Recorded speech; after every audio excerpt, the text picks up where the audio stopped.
మహోన్నతుడా గొప్ప తండ్రి, నీ ఘనమైన శ్రేష్టమైన నామానికి కృతజ్ఞతాస్తుతులు స్తోత్రం చెల్లిస్తున్నాం తండ్రి.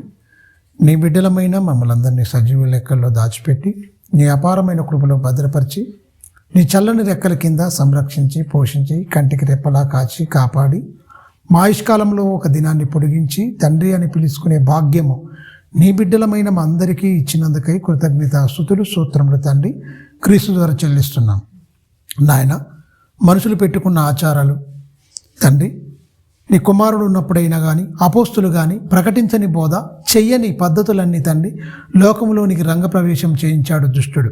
తండ్రి, ప్రపంచానికి తెలియాల్సింది మరణ సమాధి పునరుత్థానం కానీ ఈ జన్మ అనేది తండ్రి చాలా బాధాకరం నాయన. అది ఎక్కడా క్రీస్తు చెప్పలేదు, మరియమ్మ గారు చెప్పలేదు, అపోస్తుల బోధలో తండ్రి ఎక్కడా ప్రస్తావించలేదు. అయినప్పటికీ వేళ్ళూనుకొని తండ్రి ప్రపంచవ్యాప్తంగా తండ్రి ఆనందాలతో పరవశిస్తూ వ్యాపారాలు పెంచుకొని రకరకాలుగా ఇదైపోయింది. ఇప్పుడు ఎవరు చెప్పినా కూడా ఈయనని దశలోనికి వెళ్ళింది తప్ప నాయన వాక్యంలో ఏముందో నీ మనసులో మరి ఏమి నీ కుమారుని ద్వారా చెప్పించావో తండ్రి మనుషులు గ్రహించలేదు, గమనించలేదు.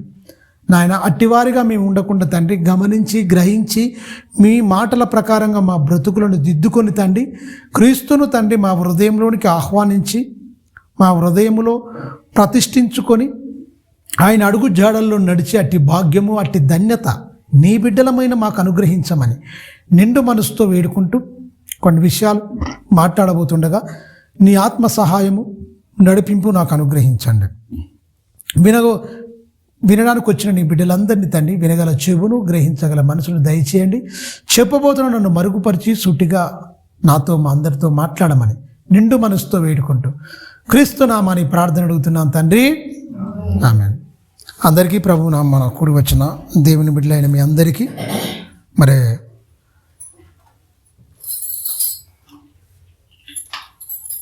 వందనములు తెలియజేస్తున్నాను.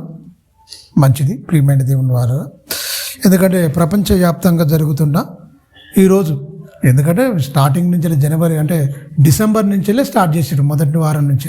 ఇంకా వేరే దేశాల్లో అయితే నవంబర్ నుంచి స్టార్ట్ చేసుకుంటారు. 2 నెలలు క్రీస్తు జన్మదినమని సంతోషంగా జరుపుకుంటున్న ప్రపంచం మొత్తం.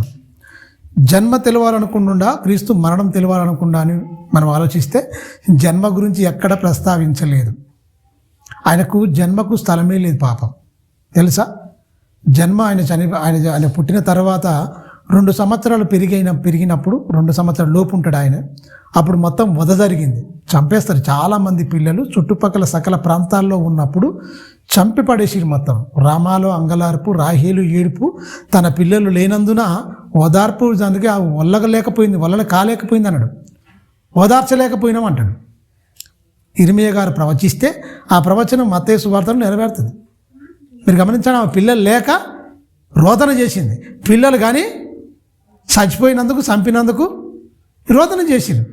ఇది ఎవరు చెప్పరు తెలుసా? ఆనందం, సంతోషం, కేకులు కట్ చేసుకుందాం, చాలా గొప్పగా ఉందామని అనుకుంటారు. మీరు గమనించండి, మరణ సమాధి పునరుత్థానం పండుగలాగా చేయండి. ఎందుకంటే పుట్టుక రోజు రోదన ఉంది, బాధ ఉన్నది, కానీ మరణం అనేది ప్రపంచవ్యాప్తంగా ఆనందం, సంతోషం. మీరు గమనించండి, ఆయన మరణమైండు. మరణాన్ని గెలిచిన వాడు ఏ ఒక్కరు లేరు. మరణాన్ని గెలిచిన వారు ఏ ఒక్కరనుండా? ఏ ఒక్కరు లేరు. మరి మరణాన్ని గెలిచిన వారు ఏ ఒక్కరు లేనప్పుడు క్రీస్తే అయినప్పుడు ఎంత గొప్పగా చేసుకోవాలి. ఆ రోజు ఏడుతారు, ఈ రోజు ఆనందిస్తారు. ఏడవలసినప్పుడు ఆనందిస్తారు, ఆనందించవలసినప్పుడు ఏడుస్తారు. గమనించారా?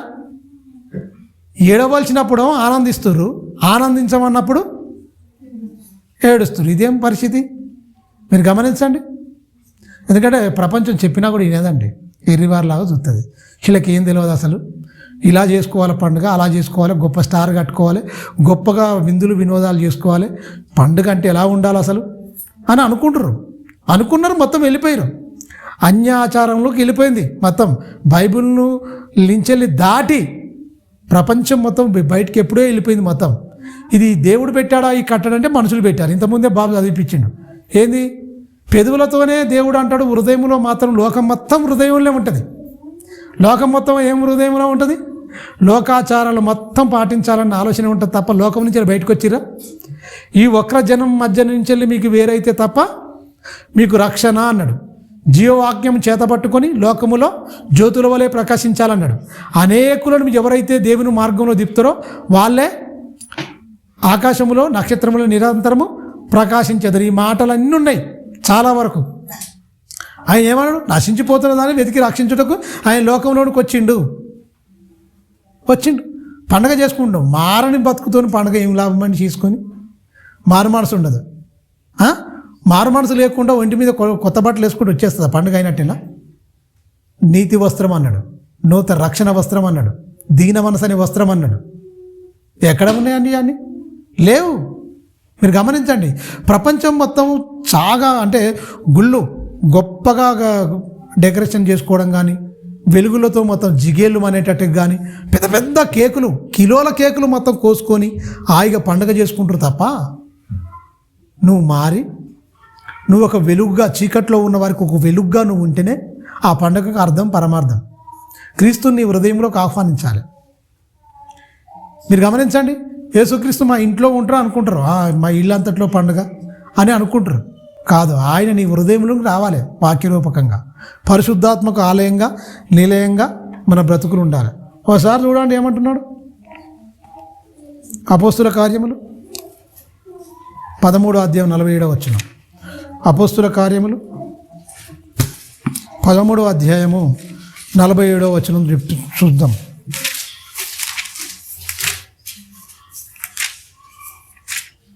13:47 ఉన్నాను చూడండి. ఏలయనగా 47 ఏలయనగా నీవు బూదిగంతముల వరకు రక్షణార్థముగా ఉండునట్లు నిన్ను అన్యజనులకు వెలుగుగా ఉంచి ఉన్నాను అంటుండు. ఎవరు వెలుగుగా ఉన్నాడు? అపోస్తుడైన పౌలు గారు దేవుడు చెప్పిండు, అన్యజనులకు నిన్ను వెలుగుగా ఉంచుతానని నాకు చెప్పిండు దేవుడు. అన్యజనుల దగ్గరికి వెళ్తున్నా, నేను వాక్యం ప్రకటిస్తున్నా. మనోళ్ళు ఎలుగైపోయారా చీకడైపోయారా? ఈ డిసెంబర్ మాసంలో విపరీతమైన మద్యం అమ్ముడుపోతాడు దరిద్రం. ఈ సంవత్సరంలో ఎప్పుడు అమ్ముడుపోనంత మద్యం ఇప్పుడే అమ్ముడుపోతుంది. ఎప్పుడు చర్చికి రానులు ఈ ఆదివారం నాడే, అంటే ఈ క్రిస్మస్ పండుగ సంవత్సరానికి ఒకసారి వస్తారు చూసినవా? సంవత్సరం క్రైస్తవులు కూడా ఉన్నారు, సంవత్సరానికే వచ్చి ఈ పండుగలు చేసుకుంటారు, తాగుతారు, మనసు మార్చుకోరు, మొత్తం ఏం చేయాలో అన్నీ చేస్తారు. మొత్తం పండుగ క్రైస్తవులు అంటే మొత్తం నిండేసిరు. ఇప్పుడు పైన చూసేవారు మా బిల్డింగ్ పక్కనే చెంటేసిరు పాపం. ఎందుకంటే జనాలు అందరూ వస్తారు అన్న అంటాడు, జర ఇయ్యన్న అంటాడు. ఎందుకయ్యా? ఎప్పుడు కనిపించాడు? ఎప్పుడు కనిపించకపోయినా కూడా ఖచ్చితంగా ఈ క్రిస్మస్ రోజు అయితే ఖచ్చితంగా కనిపిస్తారట. దానివల్ల దేవునికి ఏమైనా సంతోషమా? మీరు గమనించండి. చర్చి అప్పుడు ఒక రూమ్లో కూకుంటాం, ఇప్పుడు రూమ్ సరిపోతలేదు, మొత్తం చర్చి బిల్డింగ్ మొత్తం కూకుంటాం. అందుకే టెంట్ వేసుకున్నాం మేము. ఎవరు చెప్పింది ఇది? ప్రతిరోజు రావాలని నేర్చుకోవాలి, వారం వారం నేర్చుకోవాలి, మార్చుకోవాలి. సంవత్సరానికి క్రైస్తవులు బొచ్చెడు మంది ఉన్నారు లోకంలో, తెలుసా? వేల సంఖ్యలో ఉన్నారండి. స్త్రీలు ఎక్కువ మంది వస్తారు చర్చికి రావాలనుకుంటే, ఎక్కడ చూసినా సరే. పురుషులు రారు, లోకం మీద మస్తు ఉంటారు. తర్వాత ఈ క్రిస్మస్ అన్నప్పుడు, నూతన సంవత్సరం అప్పుడు మాత్రం మొత్తం చర్చిలు మొత్తం కిటకిటలు ఆడిపోతాయి, మొత్తం నిండిపోతాయి. వాగ్దానాలు తీసుకొని రకరకాలుగా ఏం చేయాలో అది చేస్తారు మొత్తం. అంటే ఇవన్నీ ఏంటి? బైబిల్ చెప్పిన మాటల ప్రకారంగా బతకాలన్నా, బైబిల్ వినాలన్నా, నేర్చుకోవాలన్నా, మనిషి బ్రతుకు మార్చుకోవాలన్నా ఇష్టం ఉండదండి, తెలుసా? పండుగలో పెద్ద వాక్యం కూడా ఉండదు. మొన్న నేను పోతే కదా ఎల్బీ స్టేడియంకి, ఏం లేదు అక్కడ, కానీ వచ్చిరు మాత్రం లక్షల మంది. ఏం లేదు అసలు, ఏముంది? మీరు గమనించండి. ఆనందాలు, విలాసాలు, వీళ్ళలో చావలేదు. ప్రాచీన స్వభావం చచ్చిపోతే ఇవన్నిటికీ పక్కకు పెడతారు. రక్షణార్థంగా వీళ్ళు ఎక్కడైనా సరే మీరు బైబిల్లో మొత్తం చూపించండి. అపోస్తులు ఏమైనా తెలివి తక్కువ వల్ల పరిశుద్ధాత్మతో నిండుకొని ఉన్నతంగా బూదిగంతముల వరకు బూదిగంతముల వరకు సాక్షులుగా ఉండాలి. వాళ్ళు దేవుని వాక్యం ప్రకటించాలి. అసలు మన ఇంట్లో భర్త మీద భార్యకి విశ్వాసం ఉండదు, భార్య మీద భర్తకి, వీళ్ళ దగ్గరనే సాక్ష్యాలు లేవు. నా భర్త చాలా గొప్పోడని భార్య చెప్పగలుగుతుందా? అబ్బా నా భార్య మంచి ఉత్తమరాలండి, ఇలాంటి గొడవ పెట్టేది నాతో నేను చెప్పగలుగుతుందా? ఇంటనే సాక్ష్యాలు లేవు మనకు. ఈలో బూదిగంతంలో సాక్ష్యాలు అంటే ఏంటి అసలు? బైబిల్ ఏం చెప్తుంది, సమాజం ఏమి నేర్చుకుంటుంది? మీరు గమనించండి. ఉన్నారా? సాక్ష్యం ఉన్న వాళ్ళు ధన్యులండి, ఉండాలి ఖచ్చితంగా. ఉన్నవాళ్ళే పరలోకం వెళ్తారు. మన సాక్ష్యం లేకపోతే మన జీవితం వ్యర్థము.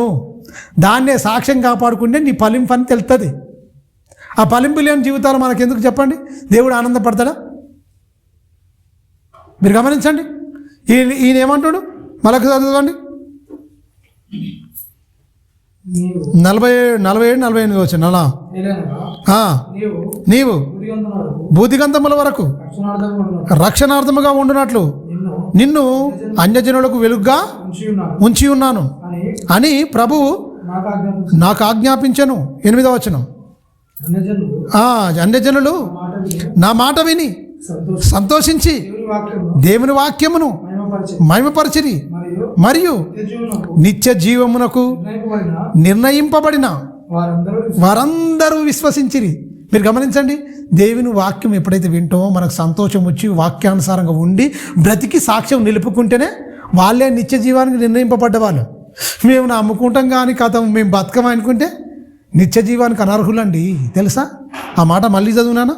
ఆ మాట మళ్ళీ చదువు. అన్యజనులు నా మాటలు విని సంతోషించి దేవుని వాక్యమును మహిమపరిచిరి మరియు నిత్య జీవమునకు నిర్ణయింపబడిన వారమని విశ్వసించిరి. ఇదండి నిత్య జీవానికి మేము నిర్ణయింపబడిన వాక్యం విన్నరు, ఆ మాటలు విన్నరు, ఆనందించిర్రు, దేవుని వాక్యాన్ని మహిమపరిచిర్రు. మహిమపరిచి ఏం చేసిరు వాళ్ళు? మేము నిత్య జీవానికి నిర్ణయింపబడిన వారు. మా పాత జీవితము అనేది కనిపించొద్దు, ఆ ఛాయలు కూడా కనిపించొద్దు. యేసు మార్గము. యేసు ఏం చెప్పిండండి? ప్రతిదీ క్లియర్ కట్గా చెప్పిండు. యేసు చెప్పిన మాటలు ఎన్ని చెప్పినా మీరు గమనించండి, ఆయన ఎలా ఉండాలి ఏంటి అనేది ఖచ్చితంగా చెప్పిండు మాటల ప్రకారంగా. మాటల్లో తప్పిపోవడం, చూపుల్లో తప్పిపోవడం, అన్నిట్లలో తప్పిపోయి పండుగ ఎలా చేస్తారు చెప్పండి? ఎలా చేస్తారండి? చేయొచ్చా? ఆయన చెప్పిన మాటల ప్రకారంగా బతికే చాలు. ఆయన చెప్పిన మాటల ప్రకారంగా బతికే ప్రతిరోజు ఆనందించమండా. సంవత్సరానికి ఎదురు చూసి ఒక్కరోజు ఆనందించమండా. ఆనందించడి ప్రభునందు. మళ్ళీ చెప్తున్నాను, ఆనందించడి. అంటే ఈ వాక్యపు ఊట లేకపోతే ఈ వాక్యము నీకు అర్థమైపోతే సంతోషిస్తారు. అన్యజనుల మాట వినంగానే ఏం చేసిరట? సంతోషించిరు. మరి దేవుని మాటలో సంతోషం ఉందా? ఏమో ఎప్పుడు వినేదా అనుకుంటురా? ఏం చెప్తారో, ఏం వినాలో, ఏం నేర్చుకోవాలో, ఏం మార్చుకోవాలో దేవుడు నాతోని ఈరోజు ఏం మాట్లాడతానని నీ హృదయం పులకరించిపోతుందా? సంతోషిస్తుందా? అన్యజనుల దగ్గరికి వెళ్ళిపోయింది నేను అపోస్తలుడైన పౌలు గారు. వాళ్ళకి అసలు దేవుడే తెలియదు. యూదులు ఏమైపోయారు? దుర్మార్గులుగా, వాళ్ళ నిత్య జీవానికి అపాత్రులను వాళ్ళే ఎంచుకున్నారు. వాళ్ళు దేవుని వాక్యం తెలిసినోడు ఏమైపోయాడు? ధర్మశాస్త్రం వాళ్ళది, పితరులు, వాగ్దానాలు ఇవన్నీ మొత్తం వాళ్ళే.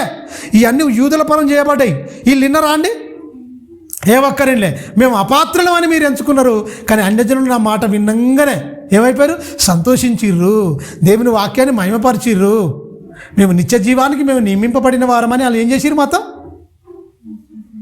మంచిగా విశ్వాసంతో విశ్వసించిరట. మీరు గమనించండి, పండుగల్లో ఉందా? వాక్య బ్రతుకుల్లో ఉందా? ఎక్కడైనా సరే మన అల్లరితో కూడిన ఆటపాటలే ఉన్నాయి తప్ప ఎక్కడుందండి? స్కిట్లేసుడు, రకరకాల. ఒక ఆమె మొత్తం తిప్పుతావురు యూట్యూబ్లో. ఒక ఆమె అంట సాక్ష్యం చెప్తుందండి, పాస్టర్ మా నిజం. ఆమె భర్త డ్యూటీకి వెళ్ళిపోగానే కథ యేసుక్రీస్తు వస్తాడట. అమ్మ రా మాట్లాడుకుందాం రా అంటాడట. అయ్యో నేను వంట చేయలే ప్రభా. లేదు నేను దూతలు పంపుతారు. దిక్కుమాలేదాన నీ దగ్గరికి ప్రభు వస్తాడు, నీ చెత్త మాటలని చెప్తే వింటారు. నవ్వుల పాలైపోతుందో వాక్యం. ఎప్పుడు అదే అలవాటుగా యేసుక్రీస్తుకు మొత్తం ఇట్లా అలవాటు అయిపోయింది నాతో మాట్లాడడం. ఆయన రావడం, ఆయన భర్త వెళ్ళిపోతాడు, కథ వచ్చేసి దాయిగా మాట్లాడుకుందాం రా. ఇంత అబద్ధాలు, ఇంత దుస్తులు మీరు ఏం మాట్లాడుతున్నావు? ఏం కథ? ఆయనకేం తెలియదా? ఆయన ఇక నీ దగ్గరికే వస్తాడు. ప్రతిరోజు వస్తాడా? వాక్య రూపకంగా వస్తాడు. కానీ మొత్తం వాక్యం పక్కకు పెట్టి దేవదూతలు వచ్చి వంట చేయడం ఏంటండి? దేవదూతలు వంట చేస్తాయి. ఎలా నవ్వుకుంటారు తెలుసా? ఏంటి దిక్కుమాలి అన్ని ఆలోచనలు? మీరు గమనించండి, వాక్య ప్రకారం బతకరు. ఈ మాటలు చెప్తందుకు విపరీతంగా వెళ్ళిపోతారు ఆ జనాలకు. పిట్ట కథలు, కట్టు కథలు కావాలి తప్ప ఉన్నట్టు వాక్య ప్రకారంగా బతకండి, వాక్యం ప్రకారంగా జీవించండి, పరలోకం ఇస్తాడు దేవుడు, మీరు పాపం చేయకూడదు, పరిశుద్ధులుగా జీవించండి అని చెప్తే అస్సలు ఉండదండి, నచ్చదండి మనిషికి. మీరు ఎలాగనన్నా బతకండి, మీరు ఎలాగన్నా జీవించండి. దేవుడు క్షమించేవాడు, మనిషి తప్పు చేసేవాడు అన్న కాడికి 100 మంది 1000 మంది పోతున్నారు మొత్తం. ఎందుకు? ఈ గుంపంతా ఎక్కడికి వెళ్తుందంటే కథ గుడ్డివాడు తోవ చూపిస్తే గుంటలో అంటే పాతాళానికి వెళ్ళిపోతారు. గమనించిరా? వాక్యం విన్నరు, ఆనందంతో వాళ్ళు సంతోషించిరు, దేవుని వాక్యాన్ని మహిమపరిచిరు. మేము నిత్య జీవానికి కొన్ని మాటలు వినంగానేనా ఇన్ని మాటలు వింటున్నా కూడా మనకు అసలే మనోనేత్రం వెలగట్లేదు. ఒకసారి వెళ్ళిపోయి చెప్పిన వెంటనేనటండి గంట ప్రసంగం విని 100 గంటలు 100 ఏళ్ళు అంటే మనం 20 ఏళ్ళ నుంచి 30 ఏళ్ళ నుంచి 10 ఏళ్ళ నుంచి వాక్యం విన్నా మనలో మారు మనసు లేదట. వీళ్ళు వచ్చిరట, వాక్యం చెప్పినట, పౌలు గారు చెప్పిరట, ఎమ్మటే వాళ్ళు వాక్యం విన్నట, సంతోషించిరట. మేము నిత్య జీవానికి నిర్ణయింపబడిన వారమని విశ్వసించిరట. ఎమ్మటే జరిగిపోయింది. చూడండి మారు మనసు అంటే ఒక్కసారి వచ్చేదండి. సంవత్సరం ఇప్పుడు వస్తుంది అప్పుడు వస్తుంది కాదు. మీరు గమనించండి. మారు మనసు అంటే పాతవి గతించిపోవాలి, కొత్తగా అవ్వాలి. మొత్తం ఉందా అండి? మీరు గమనించండి. ఎన్ని సంవత్సరాలు వెళ్ళిపోతున్నాయి, దినాలు వెళ్ళిపోతున్నాయి. మీరు గమనించండి. యేసుక్రీస్తు రాకడ సమయం దగ్గర పడుతుంది. ఇప్పుడు ఆయన వచ్చే రాకట్లో నువ్వు విందులు వినోదాలు అనుకుంటే ఏమనుకుంటాడు? నోవాహు జలపల ఎలాగ పెళ్లి చేసుకోవడం, విందులు చేసుకోవడం, తినడం, ఈ అన్నిట్లలో మునుగుడు ఉంటే, సందర్లో మీరుంటే ఆయన ఎలా వస్తాడు? ఉగ్ర రూపంగా వస్తాడు. మొత్తం ఆయన మొత్తం ఎలా వస్తాడని ఉంది ప్రకటన గ్రంథంలో. అగ్ని జ్వాలల కనులు గలవాడు, అపరంజి పాదములు గలవాడు. ఆయన వస్తే అసలు ఓడి తట్టుకోలేడండి. విశ్వం మొత్తం ఆ పెద్ద ఆకారంతో వస్తాడు ఆయన. మలమల మాడిపోతాయి. ఆకాశ నక్షత్రంలో మొత్తం రాలిపోతాయి. అట ఏముండవు. మొత్తం పైన కనబడుతున్న విశ్వం మొత్తం రగులుకొని బూడిదైపోతుంది. ఏం చెప్పరు? ఆనందించు, సంతోషించు, ఇదిగా ఉండవని ఎవరు చెప్తారండి? ఆయన మాటలు చెప్పే వరకు భయపడ్డారండి. భయపడి సంతోషించి, అమ్మో ఇక ఈ జీవితానికి వద్దు, పాత జీవితానికి స్వస్తి పలికి కొత్త జీవితానికి నాంది పలికి గొప్పగా బతకాలనుకురండి వాళ్ళు. అది వాళ్ళు నిర్ణయం చేసుకోరు. కంపల్సరీ విశ్వసించి ఆనందించి ఎమ్మటే విశ్వసించారు. మీరు గమనించండి. పౌలు గారు చెప్తే ఇప్పుడు ప్రతి ఒక్కరు క్రీస్తుని ధరించుకున్న మనం మాటలు చెప్తే అన్యజనులు సంతోషిస్తురా. మనల్ని చెప్పుకోవడం, అన్యజనులతో ఏం మాట్లాడతాం? అన్యజనుల దగ్గరికి వెళ్ళిపోయిన అపోస్తుడైన పౌలు గారు వెళ్ళిపోయి ఏం చెప్పిండు? మాటలు చెప్పిన వరకు ఏం చేశారు? సంతోషించారు. మీరు గమనించండి. అన్యజనుల యుద్ధకి వెళ్ళినని చెప్పారు. మన వాళ్ళు అయితే మన దగ్గరికి వస్తారు. అపరాధులు వస్తారు. నేడు రక్షకుడు మీకోసం పుట్టినాడు. ఒకటి చెప్పిండు మీకు. ఇదేంది? తెలవనోనికి, వాక్యం నమ్మనోనికి, రక్షణ లేనోనికి ఆనికి తెలియదు క్రీస్తు పుట్టిండని సంగతి. వచ్చిండు ఈ లోకానికి వచ్చిన సంగతి తెలియదు. దేవదూతల వరకు గొర్రెల కాపల దగ్గరికి వచ్చి చెప్పినాయి. ఆ గొర్రెల కాపలు పోయి చూసిరు, ఆనందించిరు, అందరికి చెప్పిరు. వాడు నిన్నడా ఏ ఒక్కడు కూడా వినలే. పండుగ సందడిలో మునిగిపోయారు, ఆనందంగా ఉన్నారు. అంటే వాళ్ళు జనాభా సంఖ్యలో లెక్కించుకుంటూ వచ్చారు. అందులోనే బిజీ అయిపోయారు తప్ప ఈయన వచ్చిండట, ఎదురు చూస్తున్న మెస్సయ్య వచ్చిండు, అమ్మో అని మంచిగా సంతోషించిరా? దుర్మార్గులు పచ్చి బాలంతండి. అవి నడుచుకుంటూ పోయి ఒక్కొక్క శస్త్రాన్ని ఇటు తలుపు కొడితే ఏ ఒక్కడు కూడా చోటు ఇయ్యని దుర్మార్గులు, దుష్ట దుర్మార్గులుగా ఉన్నారు. గింత కఠినాత్ములుగా ఉన్నారు. అయ్యో పచ్చి బాలంతా నడవలేకపోతుంది, చాలా ఇబ్బందిగా ఉన్నది.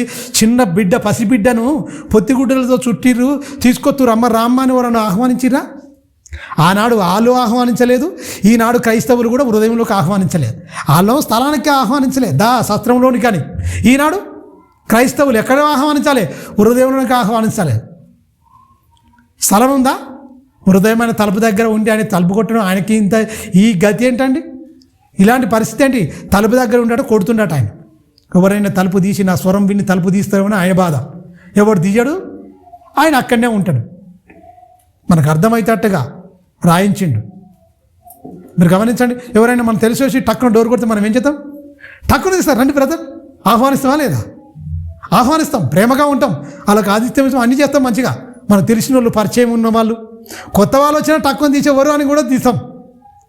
యేసు నీతో ఉండేవాడు, నీ గురించి ప్రాణం పెట్టేవాడు, నీకు ఎన్నో మాటలు చెప్పినవాడు, నిన్ను సన్మార్గంలో నడిపించేవాడు, పరలోకానికి చేర్చేవాడు. ఆయనంటే బొత్తిగా పట్టించుకుని నాదుడే లేడు. దేవుని నమ్మనంలో పక్కకు పెట్టండి. నమ్మిన వాళ్ళు ఎంతవరకు కరెక్ట్ గురు, అది కదా కావాల్సింది. అదే చూసుకుంటాడుగా ఆయన. మీరు గమనించండి. దాని మీద కొలత అన్నాడు. అరే బాబు మీరేం కొలుస్తారు? మాటల్లో చూస్తా, నీ బ్రతుకులో చూస్తా, ప్రేమలో చూస్తా, దయలో చూస్తా, అంత కొలితేసి నువ్వు కొలిసిన కొలతనే నీకు ఇచ్చేస్తా, మొత్తం ఆడికే కొట్టేస్తా అన్నాడు. మీరు గమనించండి. చూడండి అపోస్తుల కార్యములు 23వ అధ్యాయం, అపోస్తుల కార్యములు 28వ అధ్యాయము 28వ వచనం. 28. కాబట్టి దేవుని వదన ఈ రక్షణ చూడండి, దేవుని వలనైన ఈ రక్షణ అన్యజనుల యొద్దకు పంపబడి ఉన్నదని. అన్యజనుల యొద్దకు పంపబడి ఉన్నదంటే ఎందుకు అన్యజనుల దగ్గరికి వెళ్ళిందంటే, స్వకీయులు నమ్మిన వాళ్ళు ప్రతి విశ్రాంతి దినమున శనివారం కూడుకొని ధర్మశాస్త్రాన్ని విన్న వాళ్ళట గమనించలేట, గ్రహించలేదట. మాకొద్దు.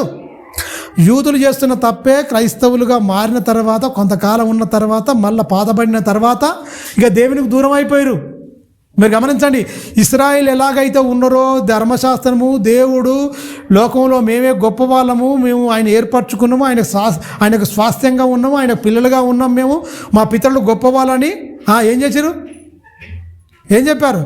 అతిశయపడ్డారు, గొప్పగా ఉన్నారు. కానీ యేసుక్రీస్తు వచ్చిన తర్వాత మీ భక్తే కాదని మొత్తం ఏం చేసిండు? బయట పెట్టేసిండు మొత్తం. పౌలు గారు అందుకనే మతంలో ఉన్నప్పుడు కత్తి పట్టుకొని గుర్రం ఎక్కిండు. క్రీస్తు ఏంటో తెలిసిన తర్వాత, అసలు దేవుని సంకల్పం ఏంటో తెలిసిన తర్వాత ఏం చేసిండు? కింద పడ్డాడు. గుర్రం నుంచి కింద పడ్డ తర్వాత, ఇక మనోనేత్రం విరిగింపబడిన తర్వాత, క్రీస్తు ఏంటో అర్థమైన తర్వాత ప్రాణం పెట్టడానికి ప్రయత్నం చేశాడు. ప్రాణం తీసినవాడు సైతము తన ప్రాణాన్ని దారపోయడానికి సిద్ధపడ్డ వ్యక్తి పౌలు గారు. ఆయన చెప్తున్నాడు, అన్యజనులకు చూడండి, అన్యజనుల యొద్దకు పంపబడి ఉన్నదని మీరు తెలుసుకుందరు గాక, వారు దాన్ని విందురు. 28, 29 కలిసి ఉన్నాయి చూడండి. కాబట్టి అపోస్తుల కార్యములు 28వ అధ్యాయము 28, 29 వచనాలు. కాబట్టి దేవుని వలనైనా ఈ రక్షణ అన్యజనుల యొద్దకు పంపబడి ఉన్నదని మీరు తెలుసుకుందరు గాక, వారు దీనిని విందురు. దేని విందురు? వాక్యం వింటారు. ఎవరు? అన్యజనులు వింటారు. మీరు వినరు, మీకు ఎక్కువ అయిపోయింది అని చెప్తున్న పౌలు గారు. మీరు వినరు, అయిపోయింది. మీరు రక్షింపబడాలని నా మనోభిలాష ఎంతో కోరికున్నది. నాకు మనోభిలాష ఎంతో కోరికున్నది మీరు రక్షింపబడాలని. ఈ రక్షణను మీరు ఏం చేస్తారు? తృణీకరిస్తున్నారు, వ్యతిరేకిస్తున్నారు అని మీరు వింటారు. ఖచ్చితంగా వాళ్లకు ఈ రక్షణ అర్థమవుతుంది అన్న దాని మీద చెప్తూ చూడండి పౌలు గారు ఏం చెప్తున్నాడు. పౌలు 2 సంవత్సరాలు పూర్తిగా తన అద్దె ఇంట కాపురముండి తన యొద్దకు వచ్చిన వారికి అందరినీ ఏం చేస్తుండు? సన్మానించి ఏ ఆటంకము లేక పూర్ణ ధైర్యముతో దేవుని రాజ్యమును గూర్చి ప్రకటించుచు, ప్రభువైన యేసుక్రీస్తును గూర్చిన సంగతులను బోధించుచు ఉండెను. ధైర్యముతో. మీరు గమనించండి, ధైర్యంతో. ఎవరికి? తన యొద్దకు వస్తున్నారు. వచ్చిన వారిని ఏం చేసిరు? వచ్చిన వారిని ఏం చేస్తారు? అన్యజనులు కదా, అన్యజనులు వస్తురు. వచ్చినప్పుడు ఏం చేస్తుండు? ప్రేమగా ఉన్నాడండి, సన్మానిస్తుండు, ప్రేమిస్తున్నాడు. అన్యజనులు ఇంతవరకు ఇంత ప్రేమగా మాట్లాడిన వాళ్ళు లేరు, ఇంతగా మమ్మల్ని చేసిన వాళ్ళు లేరు. ఈయనేంటి అనిపిస్తుంది ఎవరికి? అన్యజనులకు అనిపిస్తుంది, అబ్బా ఇంత ప్రేమగా ఉన్నాడు, సన్మానిస్తున్నాడు. చూడండి, సన్మానిస్తుండు, ప్రేమిస్తున్నాడు, వాక్యం బోధిస్తుండు, దేవుని రాజ్యమును గురించి గొప్పగా చెప్తుండు. ఎవరు? అపోస్తుడైన పౌలు గారు. మీరు గమనించండి, ఎవరిని సన్మానిస్తుండు? మనం సన్మానించుకోవడం, కానీ పక్కనతో ప్రేమగా మాట్లాడేదే ఉండదా? ఎవరితో ఉండాలండి? దేవునిలోనికి వచ్చిన వానికి కాదు, దేవునిలో ఉన్నవానికి ప్రేమగా ఉండవు. నువ్వు బయటోడికంటే ఇక అసలే ఉండవు, వాడు శత్రువు అయిపోయినట్టే. ఇక ఎలా? బైబిల్లో ఉన్న చూడండి మెలికలు ఎలా ఉన్నాయో. వాళ్ళు వస్తున్న వారికి సన్మానించినట్టు ప్రేమించి, సన్మానం అంటే అదే కదా, గౌరవిస్తుండే మంచిగా. ఎవరి దగ్గర దొరకని గౌరవం, ఎవరి దగ్గర దొరకని మంచి ప్రేమ పౌలు గారిలో ఉన్నదండి. పౌలు గారిలో ఉన్నది. వాక్యం చెప్తున్నాడు, దేవుడు రాజ్యం గురించి చెప్తున్నాడు. తన యొద్దకు వస్తున్నాడా? 2 సంవత్సరాలు అద్దె ఇంట్లో ఉండండి, అద్దె ఇంట్లో ఉండి దేవుని జ్ఞానాన్ని బోధిస్తున్నాడు. అందరిలో తల్లో నాలుకలాగా మారిపోయింది మొత్తం. ఎవరిని వ్యతిరేకిస్తలేడు. క్రీస్తు ప్రేమను చూపిస్తున్నాడు. మొత్తం క్రీస్తు ప్రేమను చూపిస్తున్నాడు. ఎవరి మీద ప్రేమ చూపించుకుంటే పండగెట్ట చేసుకోవడం నాకు ఇప్పటికీ అర్థమవుతలేదు. మన ఇంట్లో ప్రేమించాం, బయట ప్రేమించాం, అసలు ప్రేమ అనేదే మనకు తెలియదు. అది అవసరాలకు ప్రేమించినట్టు స్వార్థపూరితమైన ప్రేమలు కలిగి నువ్వు పండుగ చేస్తే దేవుడు సంతోషిస్తాడా? ఇలా బ్రతికి ఇలా ఉంటే దేవుడు సంతోషిస్తాడు. అపోస్తుడైన పౌలు గారి జీవితాన్ని బట్టి దేవుడు సంతోషించిండు. మీరు గమనించండి, ఆనందించవచ్చు, పరవశించిండొచ్చు అండి. అబ్బా, నేను చెప్పినట్టుగా ఎలాంటి బ్రతుకు, ఎలా మారిపోయిండు మొత్తం పౌలు గారు. సౌలుగా ఉన్నప్పుడు ఎంత ఇదిగా ఉన్నాడు, నేనేంటో వాక్యం ఏంటో మొత్తం అర్థమైన తర్వాత ఒకేసారి ఎన్నిసార్లు చెప్పించుకోడు పౌలు గారు. ఎన్నిసార్లు వచ్చిండండి యేసుక్రీస్తు పౌలు దగ్గరికి? మాటికి వచ్చి చెప్పిండా, నువ్వు మారాలి పౌలు, నువ్వు మారాలి సౌలు, నువ్వు పౌలుగా మారా. ఎన్నిసార్లు చెప్పిండు? ఒక్కసారే. అదేనండి, ఒక్కసారే. ఒక మంచి సామెత చెప్తారు, ఏమంటారు? మనిషికో మాట గొడ్డుకో దెబ్బ అంటారా? అవునా? మనిషికో మాట గొడ్డుకో దెబ్బ. గొడ్డైనా ఇంటది ఒక దెబ్బ, కానీ నువ్వు 100 మాటలు చెప్పు మనిషి వినడు దేవుని మాటలు. మీరు గమనించుకోండి. అందుకని అంటాడు, నేను బెత్తం పట్టుకొని మీ యొద్దకు రావాలని అంటాడు పౌలు గారు. ఆత్మీయ తండ్రిగా మీ యొద్దకు నేను ఎలా రావాలి? బెత్తం పట్టుకొని రావాలన్నా, సమాధానంగా రావాలన్నా? ఛాయిస్ మీదే అంటాడు. ఎందుకంటే మీ ఆత్మలకు నేను లెక్కప్ప చెప్పాలి. జాగ్రత్తగా ఉండండి, మంచిగా బ్రతకండి. ఈ జీవితం అశాశ్వతము. కొంతకాలం ఈ లోకంలో ఉంటాం, తర్వాత వెళ్ళిపోవాలి. వెళ్ళిపోయేటప్పుడు నువ్వు ఎలా ఉండాలి? ఎంత మంచిగా నువ్వు వాక్య ప్రకారంగా మారాలి, జీవించాలి. మాటల్లో గొప్పగా ఉండి బ్రతుకుల్లో లేకపోతే దేవుడు నచ్చడు, మెచ్చడు. అందుకని ఆయన చెప్పుడే కాదు, బ్రతుకుల్లో చూపించాడు. మొత్తం బ్రతుకుల్లో చూపించాడు. ఆయన చెప్పడమే కాదు, బ్రతుకుల్లో చూపించాడు. ఎవరు? అపోస్తుడైన పౌలు గారు. అందుకనే చూడండి, మళ్ళీ చదువుకుందాం 28 నుంచి. కాబట్టి దేవుని వలనైనా ఈ రక్షణ అన్య జనుల యొద్దకు పంపబడి ఉన్నదని మీరు తెలుసుకుందురు, కాగా వారు దానిని విందురు. పౌలు 2 సంవత్సరాలు పూర్తిగా తన అద్దె ఇంట్లో కాపురం ఉండి తన యొద్దకు వచ్చుచున్న వారిని సన్మానించి ఏ ఆటంకము లేకుండా పూర్తిగా పూర్ణ ధైర్యముతో దేవుని రాజ్యమును ప్రకటించుచు ప్రభువైన యేసుక్రీస్తును గూర్చిన సంగతులను బోధించుచుండెను. ప్రభువైన యేసుక్రీస్తు సంగతులు బోధించాడు. ఏం సంగతులు? చాలా ప్రేమ గలవాడు. ఎవడు పెడతాడు ప్రాణం? అసలు కొట్టిన వాడిని సైతం క్షమించింది తెలుసా యేసుక్రీస్తు.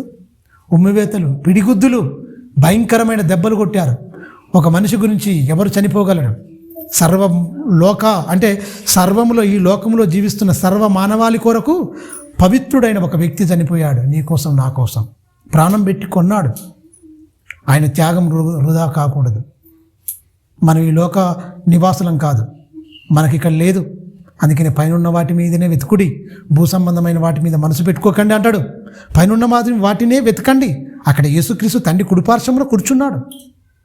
వాటిని వెతకండి. అక్కడ ఈ లోకంలో ఏముంది? అస్థిరమైంది ఈ లోకం, స్థిరమైంది కాదు. పునాదులు లేని లోకం అండి ఇది. పునాదులు గల పట్టణం, మహాలోకం గురించి ఎదురు చూశాడు అని ఉన్నతమైన మాటలు అపోస్తులైన పౌలు గారు వీళ్ళు ఎవరెవరు ఎలా బతికిరో కూడా చెప్పిండు. మొత్తం ఎబ్రీ పత్రిక మొత్తం ఆయన రాసింది కదా. విశ్వాసులను మొత్తం ఉటంకించి చెప్తాడు. ఎవరు? అపోస్తులైన పౌలు గారే. ఎవరెవరు ఎలా బతికిండ్రు, మోషే ఎలా బ్రతికిండు, ఈ ధనాన్ని ఆశించిండా? లేదు. అబ్రహాం ఎలా బతికిండు? గుడారాల్లో బతికిండు, డేరాల్లో బతికిండు. అసలు ఆయన ఏం బతకలేదు. దేవుడు దేనికి శిల్పి నిర్మాణకుడు ఉన్నాడో ఆ పునాదిలో గల పట్టణం కోసం మనం ఎదురు చూద్దాము అని చెప్పాడు అబ్రహాం, విశ్వాసులకు తండ్రి. అందుకే ఆయన తండ్రి అయింది తెలుసా. ఆయన ఎంత గొప్పగా బతికిండు. అసలు యేసుక్రీస్తుకు దశంభాగాలు కూడా ఇచ్చింది ఎవరికైనా ఈయనే. ఆయన కలుసుకుంది ఎవరికైనా మెల్కిసెదెకుగా యేసుక్రీస్తే పూర్వమందే వచ్చిన్నాడు తెలుసా నీకు. చెప్పింది ఈయనే. మోసే ఎవరికైనా ఇల్లంతట్లో నమ్మకస్తుడు. సేమ్ మోసేకు యేసుక్రీస్తుకు సమానంగా ఉంటుంది. మోసేని మనం నమ్మినాం బాగానే, కానీ మోసే కూడా యేసుక్రీస్తు గురించి కూడా ప్రవచించిండు. ఎవరైతే ఆ ప్రవక్త మాటలు విన్నాడో తుత్తునీరుగా సర్వనాశనం అయిపోతారని కూడా చెప్పిండు తెలుసా. ఏందనుకుంటారు అసలు యేసుక్రీస్తు అంటే ఎవరు అనుకుంటారు మీరు అని ఉన్నతమైన మాటలు చెప్పిండు తెలుసా. ఎవరు? అపోస్తలుడైన పౌలు గారు. అందుకని ఈ మాటలన్నీ యేసుక్రీస్తు గురించిన సంగతులు బోధించుచూ వచ్చాడు. కోడల యొక్కయు మేకల యొక్కయు రక్తం అనేది మనిషి పాపాన్ని తీయలేదు తెలుసా. ఆయనే శరీరాన్ని ధరించుకొని లోకంలో 33 సంవత్సరాలు బ్రతికి వధకు ఎలా దేపడిన ఒక పశువుగా అలా బలైపోయిండు. మొత్తం వధింపబడిన ఒక వధకు సిద్ధమైన ఒక పశువుగా బలైపోయిండు. మొత్తం ఒక గొర్రెపిల్లగా సాధువు ఉన్నది. కోడల యొక్కయు మేకల యొక్క రక్తం అనేది మనిషి పాపాలను తీయలేకపోయింది. మనుషులందరి పాపాలు ఆయన మీద మోపబడ్డాయి. ఆయనే దాన్ని మొత్తం విమోచించాడు. ఆయన ద్వారానే పరలోకం అని ఎన్ని ఉన్నతమైన మాటలు బోధించిండని అపోస్తలుడైన పౌలు. 14 పత్రికల్లో, ఆయన రాసిన 14 పత్రికల్లో యేసుక్రీస్తుని ఎంత ఉన్నతమైన స్థాయిలో చూపించిండని చూపించిండు. ఎక్కడైనా సరే మన వాళ్ళు చూడండి, మంచి మంచి ఇళ్ళల్లో ఉంటారు, డూప్లెక్స్లు ఉంటాయి, కార్లలో వస్తారు, అన్నీ వస్తారు, అదే గుడిసేస్తారు యేసుక్రీస్తుకు. వీడు మాత్రం మంచిగా, అందుకనే సిరంబి వేసిన ఇండ్లలో మీరు నివసిస్తారు అంటాడు. సిరంబి వేసిన ఇండ్లలో మీరు నివసిస్తారు అంటాడు. మీరు గమనించండి, మంచి మంచి బిల్డింగులు, మంచి మంచి కార్లలో బాగా ఉన్నతంగా ఉన్నవాళ్ళు సైతము యేసుక్రీస్తుకు అదే వేయాలని ఎట్లా బుద్ధి అవుతుంది నీకు? ఓ గొప్పగా ఉండు, కానీ ఆయన స్థలమే చెప్పలే కదా. అయినా కూడా అదే పశువుల పాక, ఆ బొమ్మలు అదే. యేసును బొమ్మలు ఎందుకు చూస్తున్నావు కనుక? ఎందుకు చిన్న బాలుగా చూస్తున్నావు? చిన్న బాలుగా చూస్తేనే నీకు ఇష్టం. యేసుక్రీస్తును పెద్ద ఆయన ఒక కాయనికి ఒకవైపే చూస్తున్నారు, రెండో వైపు ఉన్నది ఆయనది తెలుసా. చిన్న బాలుడుగా చూస్తే ఆయన ఏం చెప్పలే, చిన్న బాలుడుగానే ఉన్నది. పశువుల పాకలో సందడి, బెతలహేములో సందడి, ఈ సందడి ఆ సందడి అని ఈ దిక్కుమాల పాటలని పాడుకుంటూ వదదారికింది అక్కడ. అది కాదు అసలు. నీ బ్రతుకులో ఆయన ఏం తెచ్చిండు? పాప క్షమాపణ ఇచ్చిండు, ఆనందం. ఆయన రావడం ఏం దొరికినా నిన్ను తనలాగా బ్రతకడానికి, తనను పోలి జీవించడానికి పుట్టింది మొదలుకొని శిలువ మీద ఎక్కేంత వరకు మాటల్లో దొరకలేదు, చూపుల్లో దొరకలేదు. చూపుల్లో కూడా ఆయన తప్పిపోలేదు, మాటల్లో తప్పిపోలే, బ్రతుకులో ఎక్కువ తప్పిపోలే. ఎవడు నిందించే అవకాశమే లేదు. నాలో పాపం ఉందని మీలో ఎవడైనా స్థాపించగలడా? చెప్పిండా లేదా? చెప్పిండు ఖచ్చితంగా. అందుకనే ఏమన్నాడు? అమ్మో, నా మట్టుకైతే బ్రతుకుట తీస్తే చావైతే నాకు లాభం.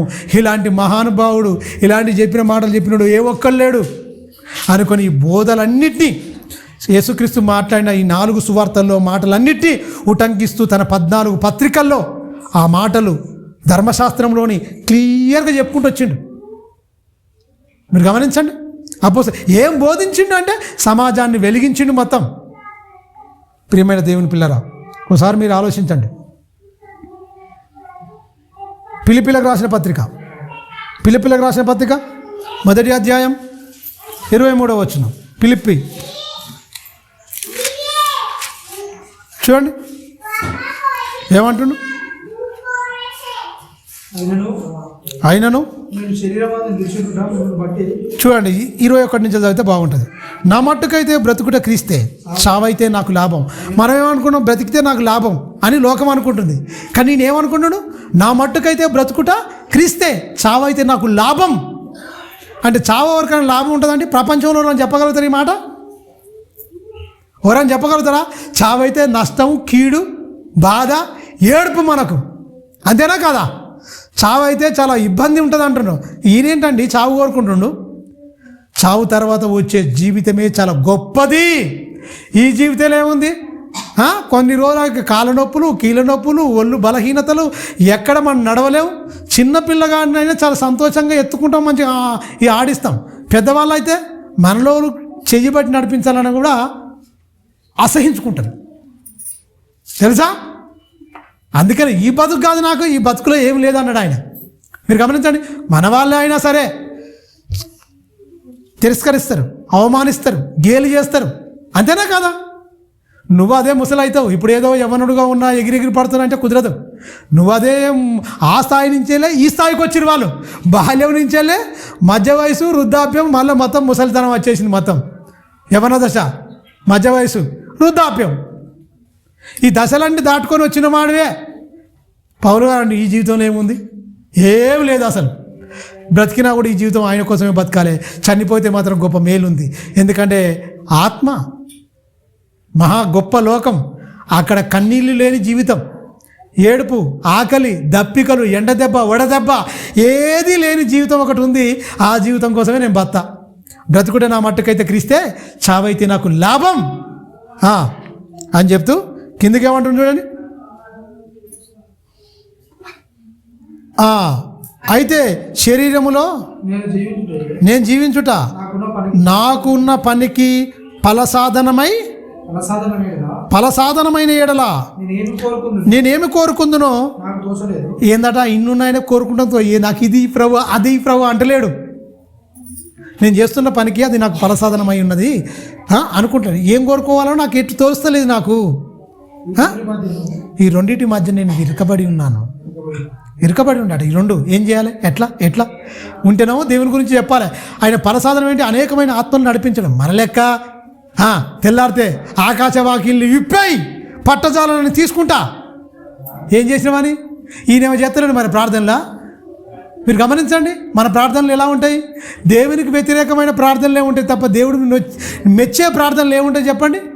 దేవునికి నచ్చే ప్రార్థన, దేవునికి మెచ్చే ప్రార్థన ఉందా? ఈయన ఏమంటుండు? ఈ రెండింటి మధ్యలో నేను విరుకబడి ఉన్నాను.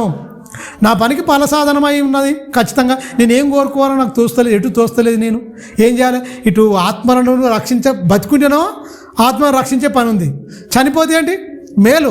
ఈ రెండిట్లో నేను ఏదంటే నాయన నీ పని చేయాలి ఇంకా కొంతకాలం. ఈ మహాజ్ఞానం తెలియడం వాళ్ళు చాలామంది ఉన్నారు. అనేక ఆత్మలు నశించిపోవడం నీకు ఇష్టం కాదు. మనుషులు అంతటా అందరూ మారు మనసు పొందాలి, రక్షింపబడాలని నీ ఉద్దేశం. నా జన్మ అందుకే జరిగిందని నాకు అర్థమైపోయింది ప్రభువా.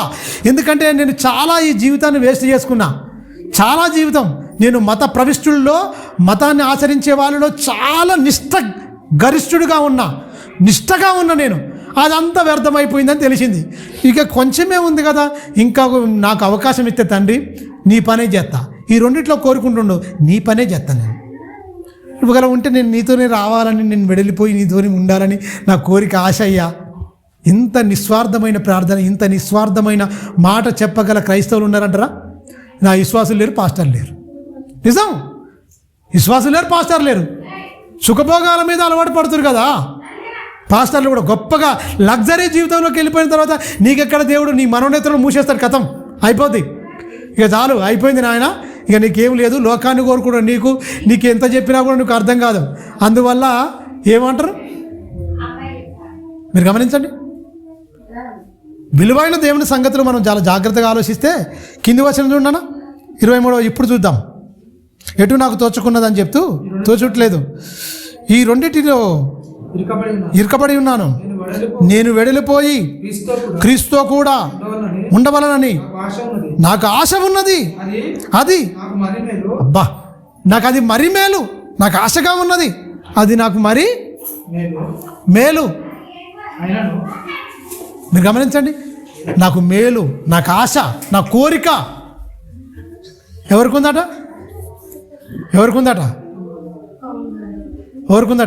మనకుందా? ఏమన్నా అయిపోతే ఏమనుకుంటాం మనం?